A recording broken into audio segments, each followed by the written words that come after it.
અમદાવાદ અને ગાંધીનગરમાં ગુરુવારના રોજ ગાજવીજ સાથે હળવો વરસાદ પડવાના હવામાન ખાતા દ્વારા સંકેતો અપાયા છે।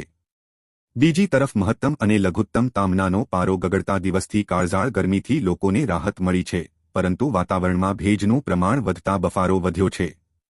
2 દિવસથી તાપમાનમાં ઘટાડો નોંધાયો છે, પરંતુ અસહ્ય ઉકળાટમાં લોકો પરસેવે રેબઝેબ થયા છે। હવામાન ખાતા દ્વારા કરાયેલી આગાહી મુજબ બુધવારના રોજ વડોદરા, છોટા ઉદેપુર, નર્મદા, ભરૂચ, સુરત, ડાંગ, તાપી, નવસારી, વલસાડ, પંચમહાલ, દાહોદ, મહીસાગર, અમરેલી, ભાવનગર અને ગીર સોમનાથમાં ગાજવીજ સાથે હળવો વરસાદ પડવાની શક્યતા છે। આગામી 6 દિવસ દરમિયાન આગાહી કરવામાં આવી છે।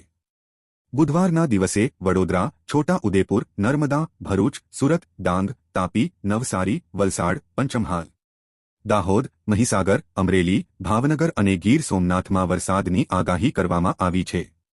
ગુરુવારના રોજ વડોદરા, છોટા ઉદેપુર, નર્મદા, ભરૂચ, સુરત, ડાંગ, તાપી, નવસારી, વલસાડ, સાબરકાંઠા, ગાંધીનગર, અરવલ્લી, ખેડા, અમદાવાદ, આણંદમાં વરસાદની આગાહી કરવામાં આવી છે।